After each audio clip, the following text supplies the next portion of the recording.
Bos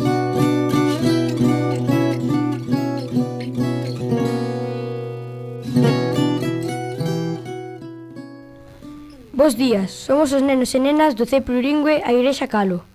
Somos Radio Calo, a emisora escolar do noso centro, o CEI Plurilingüe A Igrexa Calo, que está no concello de Teo. Hoxe retransmitimos dende a Facultade de Xornalismo de Santiago de Compostela, na xornada radiofónica Ponte nas Ondas.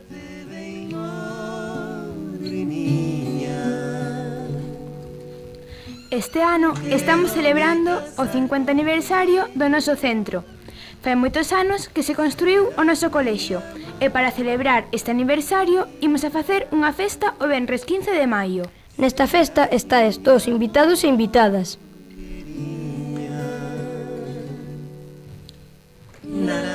Entre as actividades que levamos a cabo para celebrar o noso aniversario temos moitas actuacións de distintos artistas galegos. Entre estes artistas galegos está o noso invitado. Aí xa actuou no noso centro e de seguro é recoñecido por todo o público.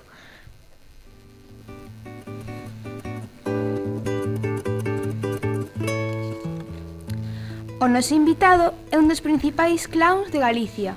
É o coordinador do Festival Internacional Festiclau. Traballa en numerosas compañías de teatro, organiza festivais inclusivos e traballa na Televisión de Galicia.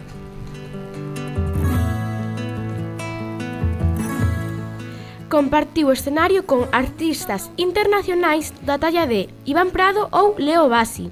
É director dos espectáculos supergalácticos e Código Morsa, entre outros. Ademais, é membro fundador da organización Payasos en Rebeldía, na que participa en caravanas de payasos noutras zonas do mundo, como nas comunidades indígenas mexicanas. E meu amigo chegava. Estamos a falar de Fran Rey, un forte aplauso para él.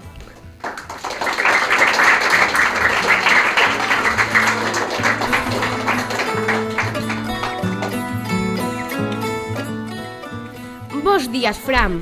A miña primeira pregunta é: de onde sacas tempo para facer todas estas cousas? Que tal, bo día? Pois vaya presentación máis chula que me acabades de facer. Xa non lembraba que dirixira efectivamente Supergalácticos hai moitos anos. Cando dirixín Supergalácticos non nacerades vos, xa sei que imaginades vos.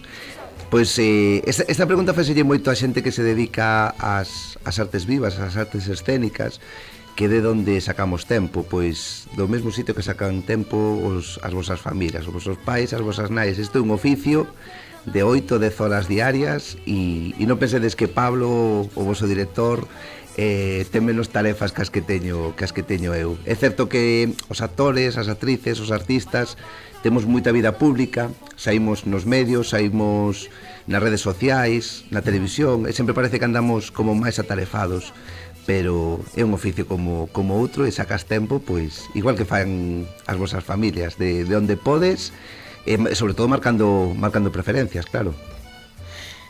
Se eras o director dos Supergalácticos antes de que naceramos, dende cando te dedicas ao teatro? Pois dende o ano 2000, do cambio de século. Vos de que ano sodes? 2014. Pois imaginadevos. Pois daquela xa levaba eu 3 lustros de carreira. Pois sí, empecé no ano 2000. Eu iba para veterinario, estaba estudiando en Lugo, na facultade de veterinaria, e nun momento ocurriuseme apuntarme na aula de teatro universitario, e na segunda clase xa me decatei de que mellor dedicarme a isto que a curar animais. Creo que polo ben da raza animal e de todas as especies, pois foi unha boa decisión. Por que te dedicas ao teatro? Que te inspirou a facer teatro? Queredes a versión oficial? A verdade? Sí. Non a sabe moita xente, pero conto, Valentón. Isto queda entre nós, non? Non se vai enterar ninguén. Non. Pois eu non era nada aficionado ao teatro. Tiña 18 anos e prácticamente non facía teatro e iba moi pouco teatro, non? O cal é algo imperdonable, porque o teatro hai que ir, hai que vivilo, hai que sentilo e hai que estar aí. Entón a rapaza que me gustaba, Cristina, apuntouse á aula de teatro e eu, por estar con ela, apunteime tamén. Entón, bueno, foi un acto de amor, non? Para compartir tamén con ela un par de horas máis, pois me apunteime a teatro. E, bueno, pois como 30 anos despois, pois non só dedico ao teatro, sino que con aquela rapaza que me gustaba teño 2 fillos, Xoel e Antía. E esa é a historia oficial, non? Gustaría meter unha cousa máis de vocación, non? Sempre soñei con ser actor, a miña vida non tería sentido se non fora dedicarse ao teatro, pero é certo que foi un acto reflexo, espontáneo, e do cal, pois, estou moi satisfeito de tomar esa decisión, claro. É posible vivir do teatro? Outro clásico, Sí, é posible, de feito non fago outra cousa na miña vida laboral. O que tes que facer é ser intelixente no sentido de que entender que o teatro é, ademais dunha vocación, é unha profesión. Polo tanto, tes que estar un pouco ás pensas do que che pide o mercado. É dicir, no mundo artístico ás veces non sempre podes facer o que che gusta ou o que máis che gusta, e si o que tes que facer é ter produtos pois, para diferentes aspectos do mercado. Que vos estou contando con esta historia? Que hai que ter un espectáculo para nenos e para nenas, hai que estar noutro espectáculo que funcione na rúa, hai que ter un espectáculo grande que funcione nas grandes plazas, hai que ter un espectáculo pequeniño para os pequenos casas de cultura, hai que ter un contacontos para as bibliotecas, é dicir, tens que ter unha oferta variada. E a maiores, a min, teño a sorte de que levo tamén 30 anos formando actores e actrices, levo 3 décadas con aulas de teatro, que é algo que non só me aporta fondos económicos, sino que aparte aprendo moitísimo e me gusta moito, porque se a min o teatro, unha aula de teatro me cambiou a vida para ben, pois tamén intento pois, que a xente que fai teatro comigo pois tamén lle cambia a vida para ben, non? Entón, entre os espectáculos, as aulas de teatro e as veces que tes a sorte de que a TVG conte contigo para facer algún traballo de visual, pois imos tirando. Non te fas millonario, eso lle pasos de Hollywood, pero dá para vivir. De que falan os teus espectáculos de teatro? Pois o que vos comentaba antes, hai tanta variedade que hai moitas cousas, non? Mira, hoxe vou ir a actuar ao Barco de Valdeorras. Sabedes onde está? Sí. Ourense. En Ourense, sí. Bueno, como a 2 horas e media de furgoneta. 2 horas e media para ir e 2 horas e media para volver, para un espectáculo que dura 45 minutos. Esa é un pouco a vida do actor de teatro. E un espectáculo que se chama Foot e vai sobre a situación social e política e de crise humanitaria que ten Palestina. Sona vos o que está pasando en Palestina? Sí, claro. Bueno, pois Palestina, por exemplo, é un dos temas que máis me gusta tocar. E unha das maravillas que ten este oficio, que podes adaptar o que faz profesionalmente ao que personalmente ou políticamente te motiva. Outro espectáculo co que estou traballando moito, que se chama Superheroe, fala sobre a conciliación, algo que seguramente escoitastes moitos os vosos maiores, non? Que é difícil é conciliar. Pois aproveito eso, a vida dun superheroe, para falar da conciliación, do complicado que moitas veces pois combinar a túa profesión con ter familia. Vía Morta, un espectáculo que estou movendo tamén por todo o país, mesmo con saídas fora de Galicia, sobre a crise humanitaria dos refuxiados, algo que desgraciadamente agora esquecimos, porque hai cosas máis urxentes como é a guerra en Irán, pero que siguen chegando moitísimas persoas na procura de refugio a Europa e non as estamos atendendo como tería que ser. E mira, agora acabo de estrenar un espectáculo que se chama Hamelin, sobre a fábula do flautista de Hamelin. Coñecedro, verdade? Sí, moi ben. Na que poño en valor que unha rapaza da vila, só unha rapaza da vila, non quedou engallolada pola música do flautista, porque era unha rapaza xorda. Porque ás veces o que para nós é unha discapacidade pode chegar a ser un superpoder. Entón, bueno, por contarvos 4 espectáculos nos que estou, para que vexades que intento mesturar sempre con humor, sempre con calidade artística, pero tamén tocar temas que creo que son importantes que se poñan sobre o escenario. O cervo do monte, a água volvia, feliz dos amores, de amores felizes. seguimos con o noso invitado, Fran Rey. Onde che gusta máis actuar? Nunha sala ou nunha rúa? Bueno, creo que vimos xustiños de tempo, non? Bueno, pois vou ser breve. A rúa é maravillosa, porque a rúa non só tes o público que conscientemente sentou para verte, senón que moitas veces tes que conquistar a público que apareceu por ali, que non sabía nin que había unha actuación, que se topou con alguén falando aí no medio da praza, e é un reto que aos actores e as actrices sempre nos motiva moito. A rúa. E que tipo de público acude aos teus espectáculos e cal prefires, os nenos ou os adultos? Os nenos e as nenas. Porque sodes un público moi sincero. Vale, é dicir, un neno e unha nena se aburre vaiselle notar.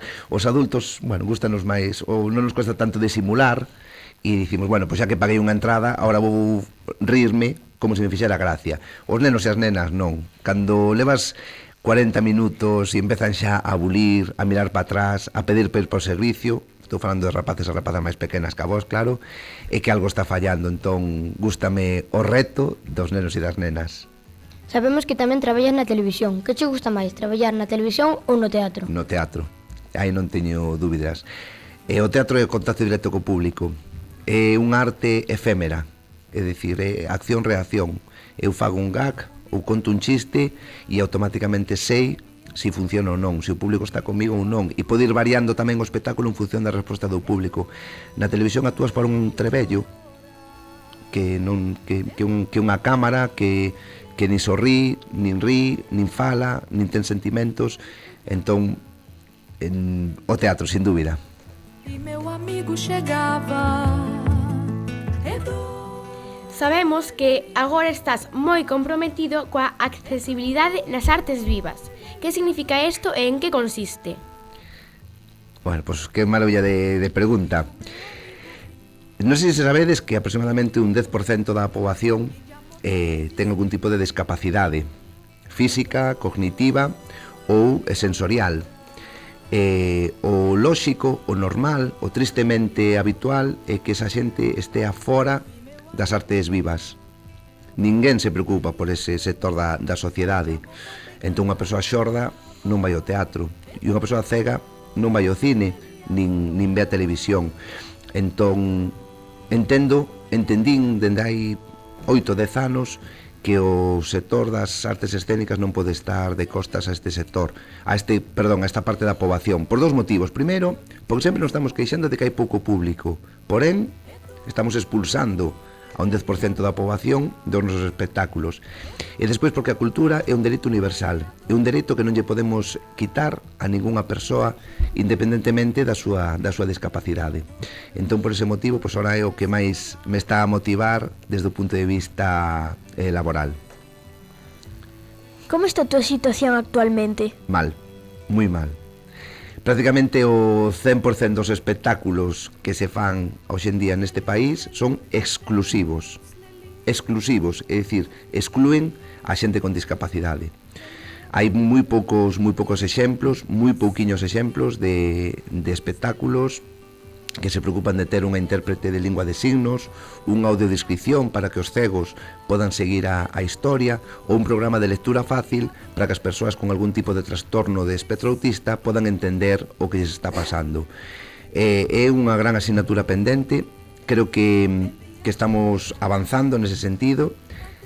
Hai 10 anos era impensable pensar que nas beirarrúas iba a haber ramplas de acceso, e hoxe non se fai ninguna beirarrúa, afortunadamente, sin ramplas de acceso. Pois o gallá en 10 anos estaremos aquí de novo, pois xa seredes xornalistas con título, e podamos decir que por fin o teatro galego, as artes vivas galegas son inclusivas. E que é o máis urxente que facer neste sentido? Pois dotar de orzamento a accesibilidade, é dicir, que as compañías, que os teatros, que os axentes culturais, que os programadores e programadoras dispoñan de presuposto suficiente e xusto para poder desenvolver estas medidas de accesibilidade. Que se eu quero, por exemplo, realizar un espectáculo inclusivo con a persoa que interprete o que eu estou dicindo a lingua de signos, pois que eu poda dispoñer do orzamento da administración para implementar ese servicio, porque finalmente isto vai redundar nun beneficio na sociedade, non na propia compañía. Entón, en primeiro lugar, fondos económicos. Que se necesita para mellorar a situación? Conciencia. Entón, bueno, estou moi contento de que se saque este tema diante desta audiencia, porque non sei se sabedes, rapaces e rapazas, que vos sodes o futuro. De vos vai depender que no futuro isto que estou contando sexa cousa do pasado e que todo o que realizades vos a nivel artístico pois sexa inclusivo, que ao mellor o próximo programa que fagamos de radio pois sexa realmente inclusivo. Pensade no que lle pode costar a unha persoa en cadeira de rodas moverse a determinados espazos, pois esas son as trabas que ten unha persoa con discapacidade sensorial para chegarse á cultura. Entón, o primeiro, conciencia. O segundo, ganas de cambiar a situación. E o terceiro, redundando na pregunta de antes, fondos, economía, cartos.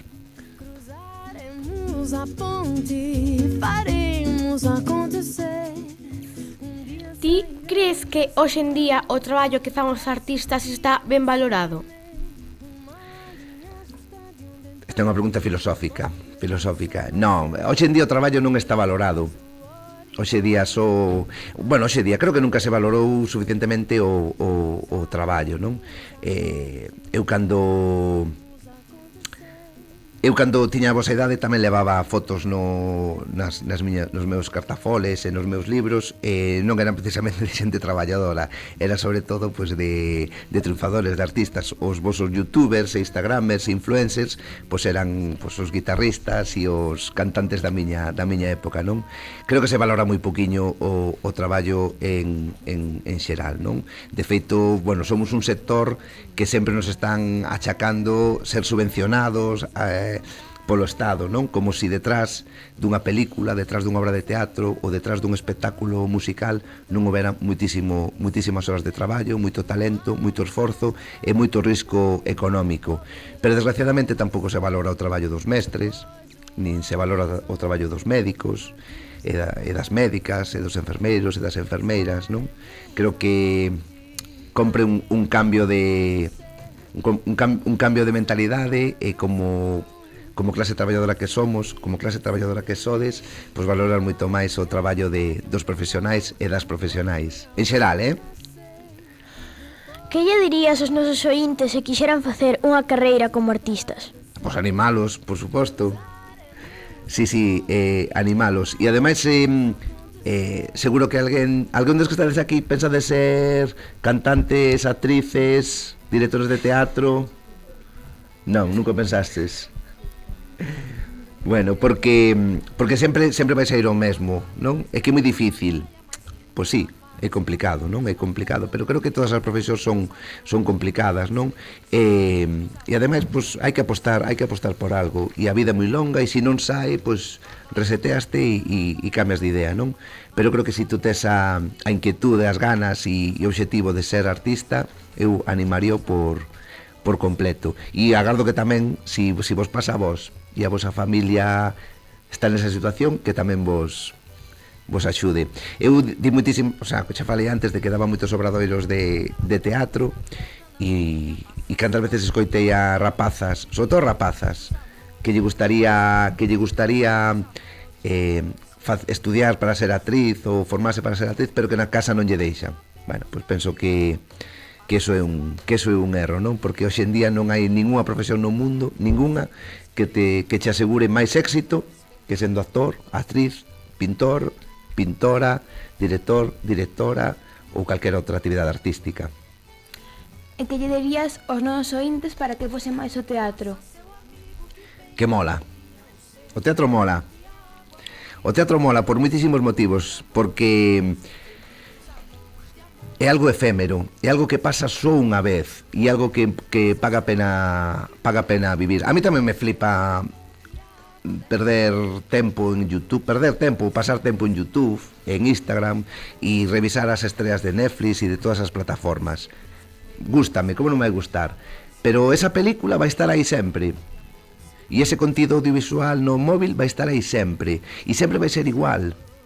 vale? E hai xollas hai xollas pois, nos museos, hai xollas no cine que non van variar, que van estar aí sempre. O teatro é efémero, pasa nese momento, só nese momento. É o bon que teñen as artes vivas. Entón, compartir ese momento co elenco, co resto do público, ese ambiente que se crea nunha sala de teatro é algo que nos fai moito mellor persoas, moito máis humanos, e que, por favor, sempre que podades, achadevos ao teatro, porque vai ser un momento único e repetible. E vai vos molar. Lá vai a mais linda, lá vai a mais bela, lavar os cabelos na fria fontana, feliz dos amores. Moitas grazas por concedernos esta entrevista. Gustaría engadir algunha cousa máis? Pois pouco máis, porque acabades de facer unha radiografía xa así de toda a miña vida. Nada, parabéns pola entrevista. A verdad que moi ben escollidas as preguntas e moi ben formuladas. Agardo que estive a altura do que agardabades. Un placer escoitar a mocidade como a vos, falándonos a lingua. O gallá, non deixedes de falar galego unha vez que apaguemos os micrófonos. Moitas gracias. Pois moitas grazas a ti, a Fran Rei, por estar hoxe con nós en Ponte nas Ondas. Somos Radio Calo, emisora do CEI plurilingüe CEIP Igrexa Calo. Somos Radio Calo! Passa seu amigo que bem lhe queria, o cervo do monte, a água volvia, feliz dos amores.